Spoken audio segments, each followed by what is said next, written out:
بسم الله الرحمن الرحيم. ويا بارئ النفوس اللهم يا سامع كل صوت ويا بارئ النفوس بعد الموت. امرأة عمرها 42 سنة في مركز الأمير سلطان أمراض وجراحة القلب في سرير 15.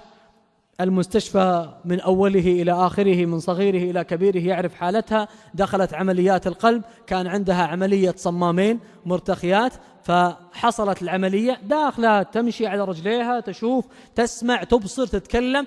فلما دخلت المستشفى ودخلت العمليات توقف القلب في وسط غرفة العمليات، أخذوا ينعشونها أبد 3 دقائق الدم ما وصل المخ، تعطلت، ماتت خلايا المخ. وخلايا المخ إذا ماتت لا يحييها ولا يعيدها إلا واحد.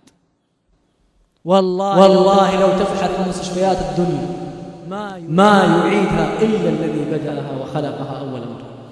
قعدت على هالحال، طلعت من العملية لا تشوف لا تسمع لا ترى لا تتكلم لا تمشي لا تحرك طرف، جثة هامدة 9 أشهر. ولدها وزوجها يجون يقرون عليها. حضر القصة من الناس الموجودين الآن الدكتور تاج الدين حفظه الله، موجود الآن في المركز، والدكتور أحمد شوقي، كلهم ممن عاين القصة أمام عينيه. الشاهد عملوا لها إشاعة مقطعية ما فيه، ميتة دماغيا. إشاعة مقطعية ثانية ما فيه خلايا، كلها ضمور. إشاعة مقطعية ثالثة تخطيط المخ ما في شيء، خط، ما في أي خلايا تتحرك ولا في أي إشارات أن المخ حي. قعدت 9 شهور، خلاص فتحة في التنفس هنا ولا تسمع، جثة هامدة. ولدها يجي يقرأ عليها ودائما تلقاه يحبب رجليها ولا هالشرف.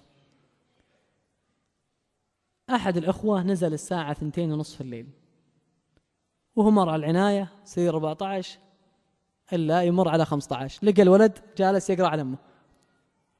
الولد متأثر، قال الحين أمي ما عدنا مكلمينها لين يوم القيامة. شوف الكلمة يا شيخ، أسأل الله لا يجعلك تحسها وتجربها.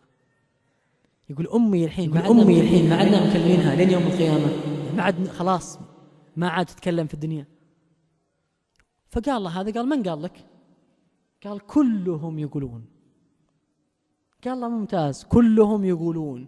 اللي كلهم هذول هم اللي خلقوا لها خلية واحدة؟ قال لا. قال طيب اللي خلقها وش يقول؟ اللي ما خلقوا قالوا، اللي ما خلقوا قالوا، وهم صادقين بناء على علمهم الطبي ما في شيء. اللي خلقها وش يقول؟ طيب اللي خلقها وش يقول؟ فسكت.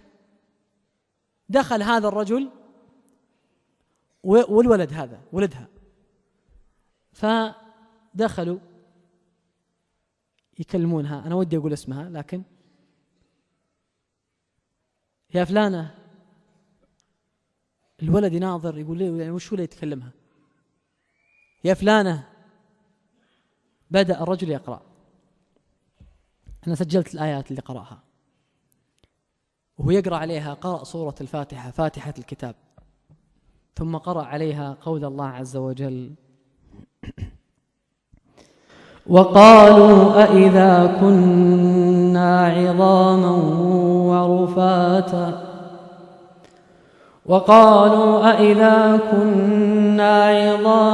ورفاتا أإنا لمبعوثون خلقا جديدا. قاعد تفكر ما بعد صارت عظاما ورفاتا. يقول هذا الرجل ونقرأ ما بعد صارت عظاما ورفاتا، والله يقول لو كانت عظاما ورفاتا أإنا لمبعوثون خلقا جديدا. الله ما قال نعم لا، قال قل كونوا حجارة. خليك شيء أصعب من هاللحم. قل كونوا حجارة أو حديدا. خليك شيء أصعب من ما أنت عليه. قل كونوا حجارة أو حديدا أو خلقا مما يكبر في صدوركم. كن أصعب شيء، أصعب من أنت لحم ودم. خليك أصعب من الحجارة ومن الحديد. أو خلقا مما يكبر في صدوركم فسيقولون من يعيدنا. فسيقولون من يعيدنا قل الذي خلقكم أول مرة فسينغضون إليك رؤوسهم، قاعد يهز راسه عندك والكمان، ويقولون متاه قل عسى أن يكون قريبا يوم يدعوكم فتستجيبون بحمده وتظنون إن لبثتم إلا قليلا. ومن آياته أن تقوم السماء والأرض بأمره. يقول وأنا أقرأ أقول سبحانه، تقوم السماء كلها والأرض بأمرك، ألا تقوم هذه المريضة؟ ومن آياته أن تقوم السماء والأرض بأمره ثم إذا دعاكم دعوة من الأرض إذا أنتم تخرجون. وله من في السماوات ومن في الأرض كل له قانتون. وهو الذي يبدأ الخلق ثم يعيده وهو أهون عليه وله المثل الأعلى في السماوات والأرض وهو العزيز الحكيم. ألم تر إلى الذين خرجوا من ديارهم وهم ألوف. وأنا أتفكر ما يا ربي أطلبك ألوف، أطلبك وحدة فقط، هذه المرأة وهم ألوف حذر إيش؟ الموت ولا المرض؟ حذر الموت فقال لهم الله موتوا، فتوقفت أعضاءهم كلها، الأنفاس والخلايا المخ وخلايا القلب وخلايا الكلى، موتوا ثم أحياهم سبحانه، ثم أحياهم. أو كالذي مر على قرية وهي خاوية على عروشها.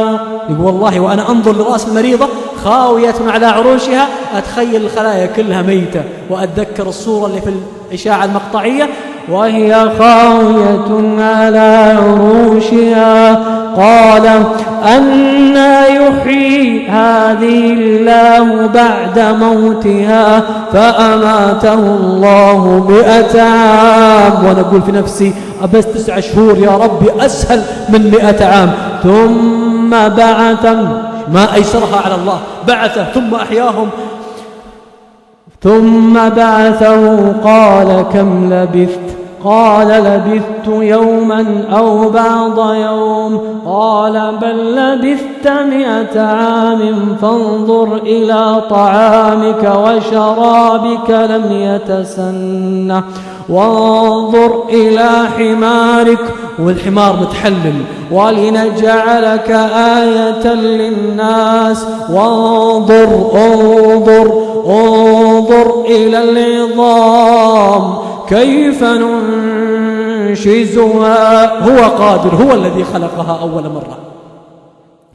كيف ننشزها ثم نكسوها لحما. فلما تبين له قال أعلم أن الله، ما قال أعلم أن الله يحيي الموتى يشفي المرضى، قال أعلم أن الله على كل شيء قدير. يقول لما قلت الآية والله وأنا أقرأ كيف ننشزها ثم نكسوها لحما، يقول وأنا أتخيل أن الله الآن دعا هذه الخلايا، فأول ما قلت قال فلما تبين له قال أعلم أن الله على كل شيء قدير، قلت لها فلوة. يقول فتحت عينها، قلت لها فلوة تسمعيني؟ ما تقدر تتكلم فيه أنبوب. قالت، قلت ارفع يدك اليمين، وترفع يدها اليمين، ارفع يدك اليسار، ترفع يدها اليسار. الولد عباراته تسبق عباراته، قاعد ما يدري ايش يسوي، يطيح لما يصيح ارفع رجلك يا فلوى، ترفع رجلها فلوى. الممرضة جنوب أفريقية نصرانية تصيح تصيح تبكي. راح أخونا للدكتور تاج الدين، موجود الآن في المستشفى، راح للدكتور تاج قال له شو أخبار فلوى؟ قال الله يعني يلطف بها ويرحمها، خلاص ميتة.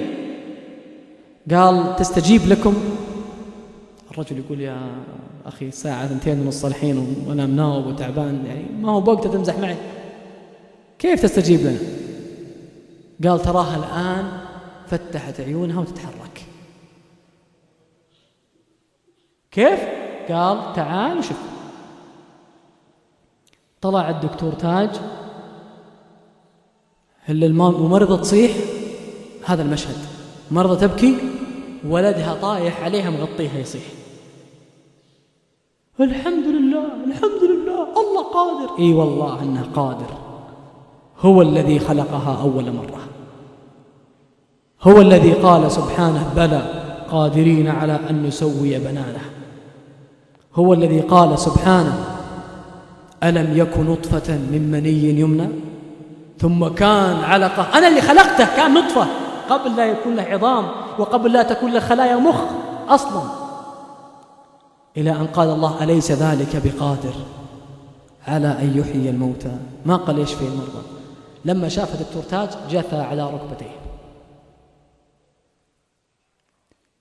هو الله الذي لا إله إلا هو عالم الغيب والشهادة هو الرحمن الرحيم.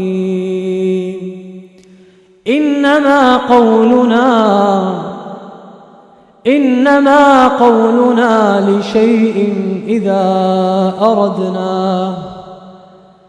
إذا أردناه أن نقول له كن فيكون. إن ربك فعال لما يريد وما قدر الله حق قدره. يا جماعة المشكلة فينا احنا ما عرفنا من هو الله.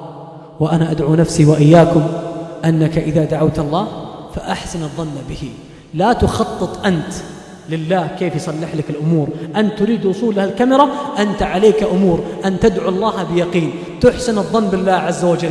إذا مشيت شوي وتعثرت اعلم أن الله يختبرك، فلا تخسر علاقتك مع الله عز وجل من أول خطوة تخطوها تطيح فيها. انتبه حبيبي الغالي. ختاما نقول حبيبي الغالي، كل أهل الأرض كل من تحتاجه في أمر أنت قادر أن تأخذ حاجتك منه وتنساه ولا تحتاج له، وإلا الله عز وجل ما تقدر تفعل مع هذا.